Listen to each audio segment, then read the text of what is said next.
Hello everybody. Well, I'm getting ready to go on my next photographic travel adventure, and I thought I'd do something different this time and make a video documentary of my journey. So the title gave a couple of clues. It said Mongolia 2025 Quest for the Grey Ghost. So I am going to Mongolia in the western part, an area called Kov. Not sure if I'm pronouncing that correctly, but it's spelled Khovd. And that's where the Altai Mountains are located. Now, as far as the quest for the Grey Ghost, I'm going to show you another clue, visual clue, as to what the Grey Ghost is. This is actually the Grey Ghost. Well, actually, it's a snow leopard, but he's referred to as the Grey Ghost because he is so elusive and difficult to photograph, because he lives in really harsh conditions, like at altitude and cold climate, so it's really hard to see. This is actually handcrafted using a technique called needle felting, where they take some wool and they poke at it repeatedly with a needle until they make it into whatever shape that they want. I got this one when I went to India in 2019 in the Ladakh region, which is in northern India in the Himalayas, in the hopes of photographing snow leopards. Now we did see tracks on a couple of occasions, but we didn't get to see an actual snow leopard. So 5 of the group were supposed to go back in 2021 to try again, but that got canceled due to COVID. So I kind of left it at that, and well, I gave it a shot and wasn't successful, but that's okay. You know, I really enjoyed my experience, and that's it. Next thing I know, I'm looking at the Instagram feed from one of the people in the group that I've traveled with on a couple of occasions, and he happened to have a picture there that he took in Mongolia of snow leopard cubs. So I was really excited for him, and I sent him a message that I congratulated him on seeing the ghost. And I mentioned, if you plan on going back, just let me know and I might consider joining you. So he replied and he said, well, I'm going in January 2025, and he included a link to the operator that I'll put his web address right up here, who happens to be Joshua Hulko, an award-winning polar photographer. Well worth taking a look at his website because there's some amazing wildlife photography on there. After looking at his website, it didn't take long for me to convince myself, well, okay, I'm going. So I booked a trip, and now I'm in the preparation phase of what I'll be taking with me for this journey. Now, it can be challenging because you're limited by weight and how much you're willing to carry while you're hiking. So there's also a limit on what you can take and carry on. So what I'm going to do is I'm going to go over what I'll be taking with me, just to give you an idea of what you can use or maybe you should use when you go on one of these trips. Everybody has access to different equipment, so whatever you can bring might vary from what I'm using. But I do have a little bit of experience with this type of travel, so I've kind of hit and miss and learned over the years what works and what might not work. So I'm just going to go through the equipment that I'm bringing with me now. So the main body that I'm bringing with me is a Nikon Z9. This thing is built like a tank.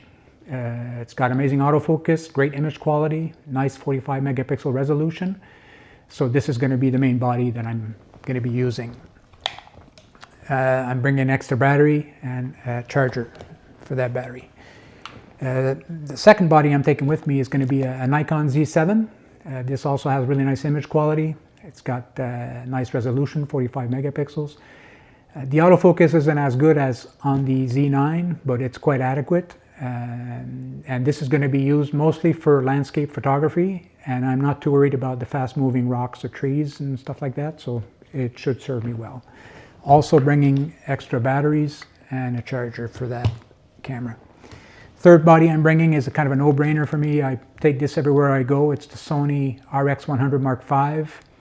It's got a 24-70 range, it's got a f1.8 lens, 20 megapixel resolution. I take this with me because it fits in my pocket. So if I'm walking around the city or something and I don't want to be carrying all this gear with me, I just throw this in my pocket and go. I'm also bringing a couple extra batteries and a charger for it. Now, the reason I keep repeating the batteries and charger is on a trip like this, it's important to start planning quite a bit ahead of time to make sure you don't forget anything. Because we're going to be in quite a remote location, and if you forgot something, you might be lucky, and some people in the group might be using the same equipment, and you might be able to borrow certain things to keep going. But if you can't, then you're going to be out of luck, because there's whatever you forgot is most likely not going to be accessible to you. So important to start planning ahead of time. You want to make sure you bring plenty of memories in all the formats that you're going to need. Memories really dirt cheap right now, and you know what? It doesn't take long to take a lot of pictures when you do have an encounter. You get pretty excited, and it doesn't take long to keep your finger on the shutter. So that's it pretty much for the camera. So now I'm going to move over to the lenses I'm using or taking with me. I had choices to make when it came to lenses. When it came to wide, ultra wide, I had choice between the 14 to 30 f4 or the 24 to 70 f4. So what I did is I went back to past trips and I looked at the most used focal lengths that I was using when I was traveling with the 24 to 70. And I'd say 80% of the time I was shooting it at 24 millimeters. So that kind of made the decision for me, and I decided that I'm going to take the 14 to 30. It's nice and light, great image quality. And that's where the Sony RX100 Mark V comes into play, because whatever range I'm losing by not taking the 24-70, this will cover the 30 to 70 range quite adequately. So it's another reason why this is a good camera to bring. When it comes to mid-range telephoto, I also had a couple of choices there. I have the 70 to 200 2.8, and I've got the 100 to 400 4.5 to 5.6.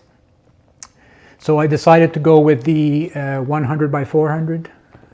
Both lenses basically the same size and weight, but I think this range is going to work better where I'm going, especially for compressed landscapes and those types of situations. And also if we do happen to be close enough to wildlife where my next lens wouldn't be adequate, this one I think is a better choice than the 70 to 200. So that's why I'm going that route. Now the next one is the star of the show, and the one I'm hoping gets used the most, and it actually deserves is the Nikon 800 6.3. You know, personally, I think this lens was designed for this trip because this is perfect. The image quality is amazing. It's super light for the focal length you're getting. I take this with me when I photograph. I carry this all day and I handle it all day with no issues. So this is the one that I'm hoping will get the most use, because that would mean that we're in the presence of wildlife, and hopefully that would be a snow leopard. So the other thing I'm bringing too is a 1.4 teleconverter. This will work on the 1x400, giving me a 140 by 560. Now you do lose a stop of light. And it'll also work on the 800. Now with the 800, if I keep it optical just with the teleconverter, that gets me to 1120 millimeters. And the cameras also have like a 1.5 crop factor.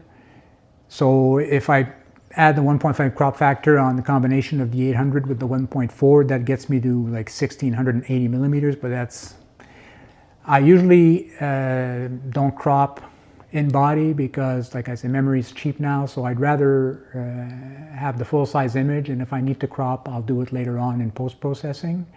And you get to a point with focal length that if you get to ridiculous distances, like there's atmospheric haze and so much of this stuff going on that the quality of the picture might not be that great. You'll have something to kind of record the sighting, but the quality of the image itself might not be the best. So that's it for the photographic stuff. I'm also taking a drone with me. It's the DJI Mini 4 Pro, and with that comes the DJI RC2 controller and some extra batteries. Now I also bring a power bank with me. They're pretty handy, like especially being in a remote location. You never know if you're going to have access to a power source. So these to charge up your phone or other things, like they really come in handy. And the phone is actually sitting right now on Insta360 Flow Pro, and I'll be using that mostly like in hiking and stuff like that, just to keep some kind of stabilization on the video.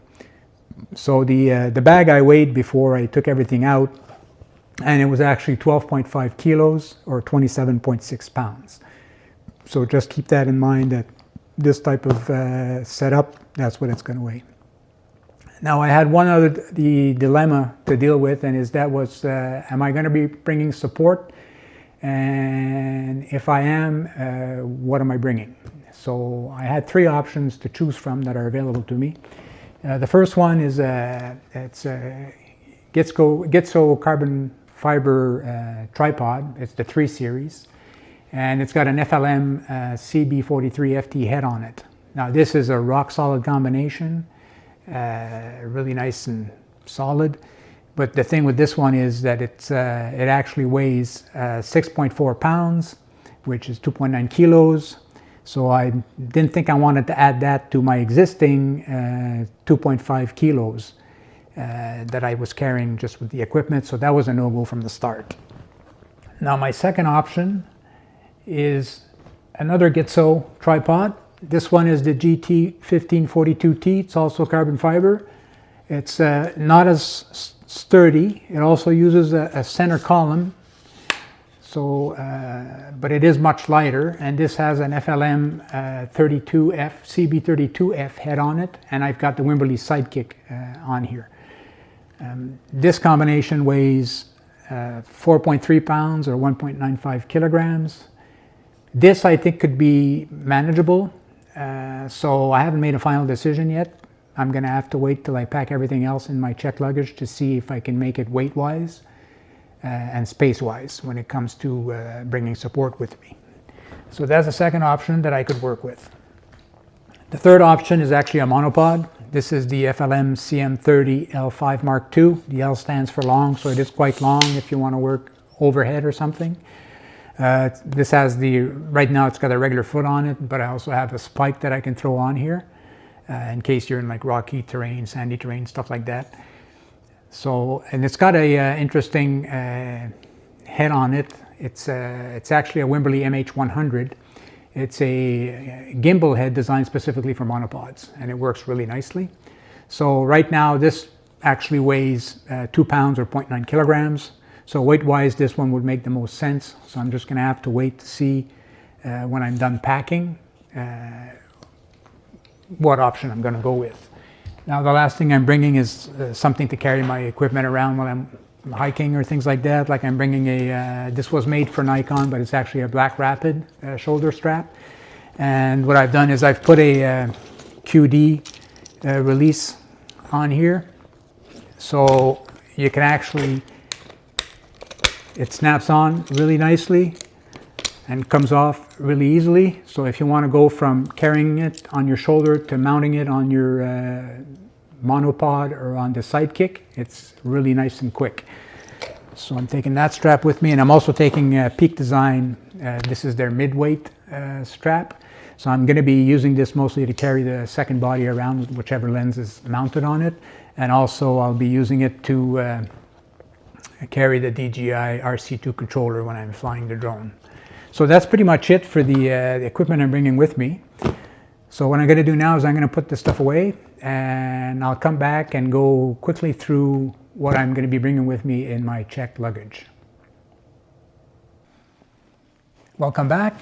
So I've put away the camera gear, and now I've taken out the what I'm going to be bringing with me as far as my checked luggage. I'm just going to go over what I'll be using when I'm actually in the Alpine Mountains in this segment.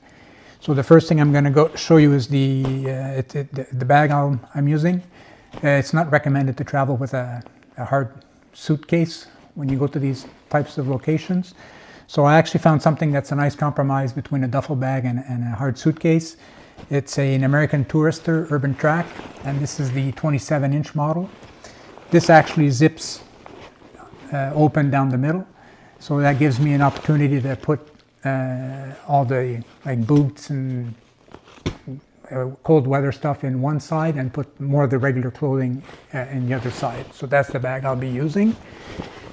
So I'm not going to go through this in any specific order. There's a whole bunch of stuff out here. So I'm going to start with the socks.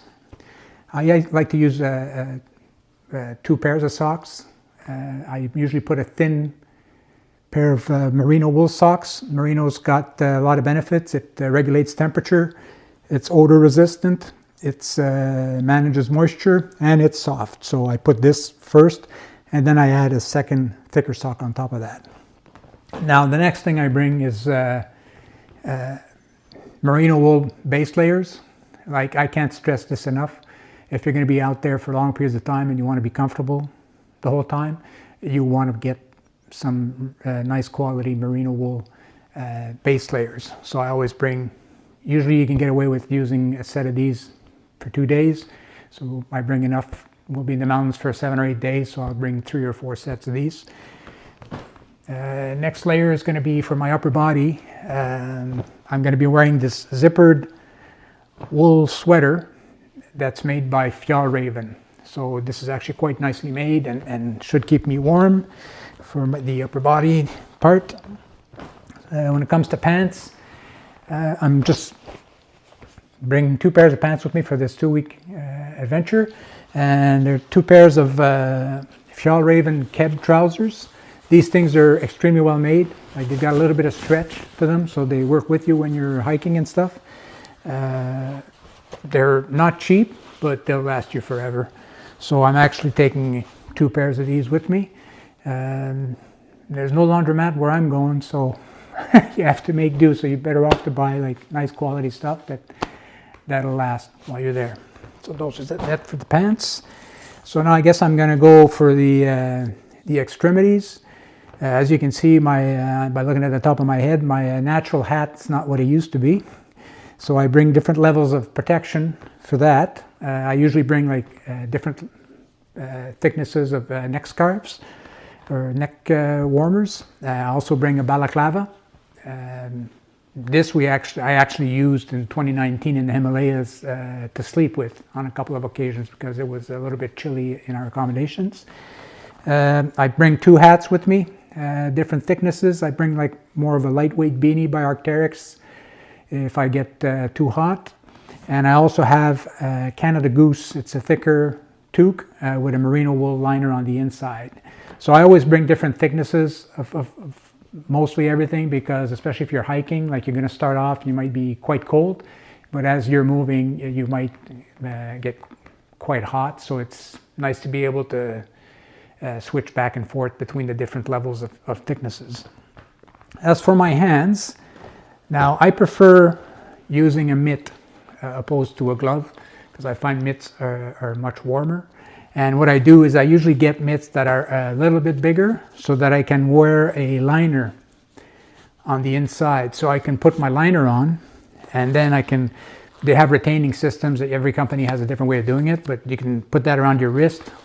You put your mitt on, and it keeps your fingers nice and warm. There's a pouch here that you can put a heat pack in that actually slides all the way down to your fingertips.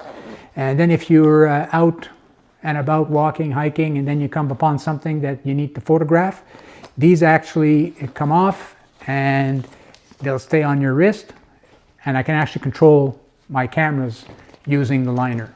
So I find that this works really well for me. So I'll be taking those with me. Now there's 1 pair of gloves, these here. They're the Valorette Markov Pro V3.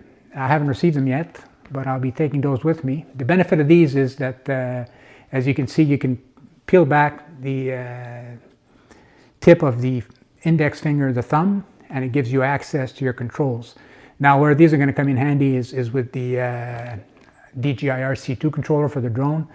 I've tried those touch-sensitive gloves that are supposed to work with screens and everything, and I find that they're quite hit and miss, and I found that they didn't work really well with the DJI controller.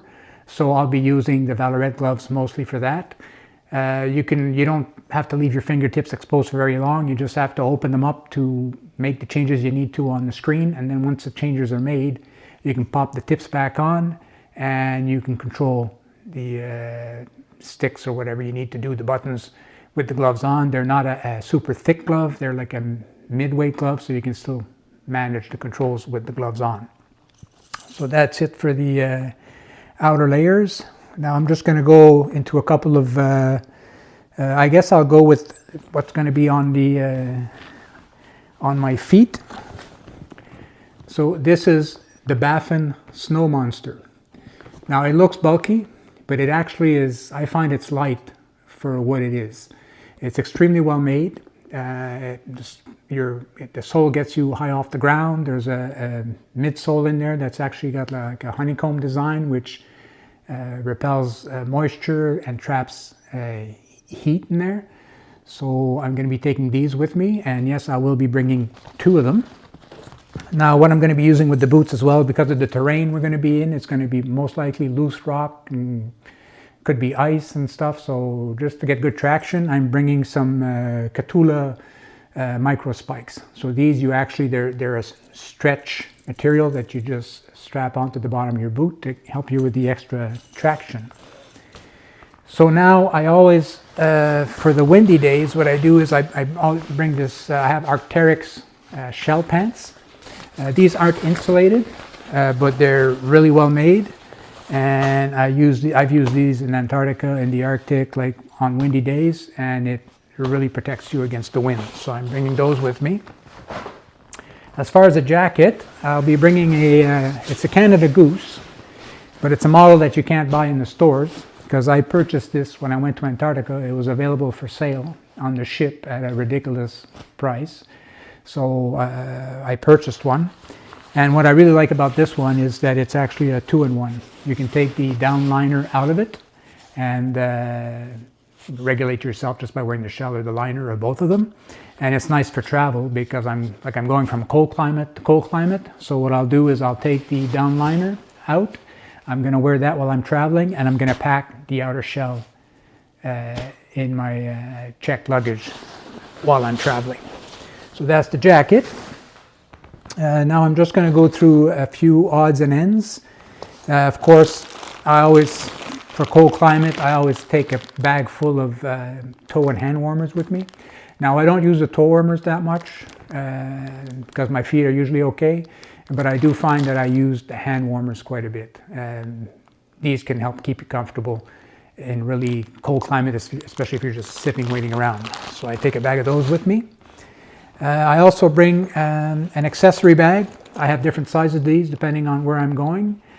These are nice because you can throw in, keep your stuff organized, like for chargers, extra, like this utility knife that you can't take with you on the plane and stuff like that. So I always bring one of those with me. Like I say, I have different sizes so depending on where I'm going and how much space I have. Then of course I always bring a waist pouch. This is a really nice one made by PackSafe. It's actually got wires going through the belt. It's got mesh through the fabric. It's RFID. And good luck to anybody trying to steal this or rip it off my waist, because like you have to press on buttons to actually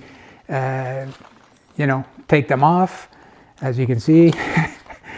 So it's not an easy feat. And even here, like they're really hard to take off of your person. So I always take that with me. And the other purpose that this serves is when I'm out hiking, I'll actually throw extra batteries and stuff like that in there to keep them warm, and I keep them against my body and I put them under my jacket. So I always bring that with me. Always bring a bag for your toiletries, like toothpaste, toothbrush, soap, stuff like that. So I always bring a bag of that with me. And of course, toilet paper. Yeah, where I'm going, there's no running water, so they're like long drops, outdoor facilities. So I'm not sure what's going to be available. So better safe than sorry. Just throw one of these in the bag. And because there's no like real possibility to like take a decent shower or something like that, I always bring a bag of wipes with me. These are nice, like just to keep yourself feeling somewhat human. Like you can wipe yourself off with one of these here and there and keep yourself nice and fresh. So something else I'm bringing is when it comes to along the same lines, it's not very elegant, but it's quite practical. It's one of these. So if it's 25 below at 1 o'clock in the morning and I need to go, I'll be using one of these, because the facilities, you actually have to go outside and walk to the location to get there. So you know what, it's like I said, it's not elegant, but it's quite practical. A couple more doodads, like water bottle. Like I can't stress this enough. Like I've I don't know how many times in my travels I've seen people get dehydrated. So over the years, I've made it a point to, every morning what I do is I fill my water bottle up and I throw a hydration tablet in there. And I make sure that I'm sipping at it on a regular basis, because yeah, you don't want to ruin your vacation by getting dehydrated, so you want to make sure you're intaking fluids. So something else I'm bringing, my thermos, because I'm going to be sitting out there hours at a time waiting for my snow leopard, and I'm going to be drinking my coffee, and I like my coffee to be hot, so I'm going to be bringing my thermos with me. I guess the last piece of gear I can show you is, because of the terrain we're going to be in, I'm going to be bringing some hiking poles with me. These are made by Lecky. They're the Makalu Light. I really like the grip on these because you can get a really good handle on them, if you can see it there. And this comes in really handy, especially when you're going downhill. Like, you've got something substantial to grab onto to keep your momentum in check. From experience, I can tell you that I much prefer going uphill. Like, downhill is always a little bit more of a challenge, especially on loose ground. So that's pretty much it for what I'll be taking with me as far as in my checked luggage. I have a small pouch that I also bring with me as a carry-on to throw in like emergency stuff in there, medications or whatever you need. So the only thing left to do now is to wait. Yeah, I'm going to be waiting till January the 8th, because that's when I'll be leaving. And I'll be getting to Ulaanbaatar, the capital city of Mongolia, on the 10th, which is 2 days, and that's how long it takes to get there with the travel time and the time change. So I hope you join me for the journey, and part 2 is going to be about my journey to get there. So I will see you later.